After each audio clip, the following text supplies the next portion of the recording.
Hi guys, I want to share with you guys one thing that God has revealed to me yesterday about some of the consequences of idolatry. Okay, so yesterday I was telling God, I was like, God, you have been telling me that something was for me, but how come it ain't happening? But then I kept on asking him, God, do you still want me to pursue it? He said, no. I never wanted you to pursue it. I asked you for confirmation for so many times, yet you gave me the confirmation. Why did you do it? I heard you very well, because the very same voice that you used when you told me 1, 2, 3, that I'll get 1, 2, 3 is the very same voice that you used when you had told me that confirmation. And I got 1, 2, 3, but how come the confirmation hasn't happened? And God said, because I didn't want it to happen. And I asked him, why did you tell me that something was for me if at all you didn't want it to happen? But then he made me realize this, that sometimes the love of the idol in your heart is way too much, that God has been showing you for a very long time that something is not for you. But because you've been ignoring fruit, because you've been ignoring the whole situation, because you have been ignoring every single thing, God now has to give you to your own desires, to the own desires of your heart, the evil desires of your heart. And he gave me this example. When you have a kid and you're cooking in the kitchen and the kid keeps coming up to the stove and they want to touch the fire, you tell them, no, this is hot. They keep coming back. They want to touch the fire. No, this is hot. No, this is hot. No, this is hot. It gets to a point where you're like, okay, I see you don't want to listen, but the only way for you to listen is for you to put your hand on this fire, and then you get to realize that I said, no, this is hot. But because you don't want to listen, I'll give you over to what you want. I'll let you do it anyway because you want to do it, right? And I've been telling you that, no, this is not it. No, this is not it. That's why I had to tell you, you can go ahead with something even when I had known that I don't want you to go ahead with it. And God gave me this example of Balaam. Balaam wanted money so bad to a point where he wanted to go curse the Israelites. When the Moabite officials came, he asked God, God, do you want me to go? The first time God said no. The second time God said go. But the Bible tells us that God was angry when Balaam went. God, why are you angry after you had told him to go? It's because he loved the idol in his heart. He wanted that reward so bad that comes with cursing the Israelites to a point where he thought God would change his word just so he could get the reward. Which is why the Bible tells us Moses was very angry when the Israelites did not kill the Moabite women.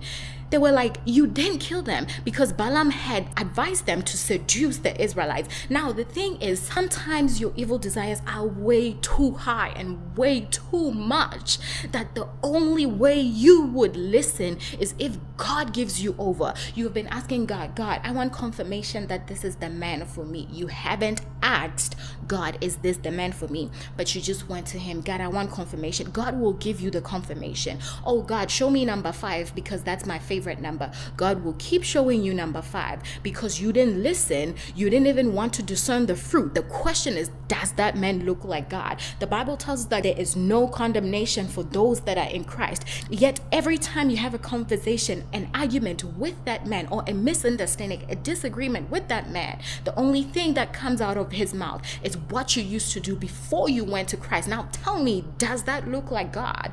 Because the man that God has for you will have God in him and will be able to know and to discipline you however God would want him to discipline you. And the thing is this, even God, when God rebukes us, even when God rebukes us as his children, he doesn't call us out of our names. He doesn't say, oh, you who used to fornicate, oh, you who used to be a drunkard, oh, you who used to be that. When God corrects you, yes, it can be harsh, but he never calls you out of your name. Now, I do want to say this, even in friendships, I ask God, God, is this from you? I've been asking God for a confirmation. Is this friend from you? Is this friend from you? Should I pursue this friendship?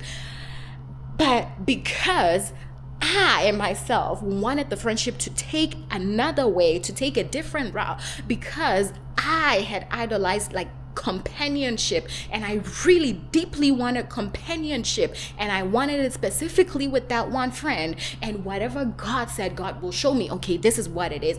I'll go out of my way to try pursue that friendship. Oh God, okay, you showed me that this person is like, today they were acting nice. God has been showing you what somebody is made up of, but because you are ignoring what God is showing you, you are ignoring all that God is showing you, God will let you continue with your journey because that's what you want. He'll give it to you.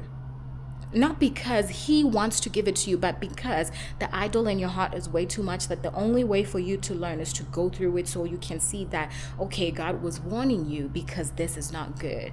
I had told God for a very long time, God, is this my friend? Is this my friend? Do you want me to pursue this friendship? But God didn't want me to. I went ahead, pursued this friendship. It didn't work out. It did not work out.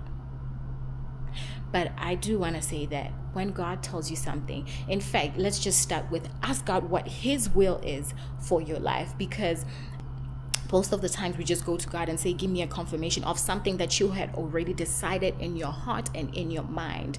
Because that is the idol in your heart, and because you don't want to let go of it, God will give you over to the passions of the lust of your flesh. Romans 1. They hated good so much to a point where they traded the truth for evil, but God handed them over to their own passions. But I do want to say, ask God first before you pursue, because the idol in your heart will have you thinking, okay, God said yes, not you discerning that God said yes because you can't listen. But I do want to say, does that look like God? Whatever it is that came to your mind, does that look like God? You have your answer. Anyway, guys, I hope you were blessed by this.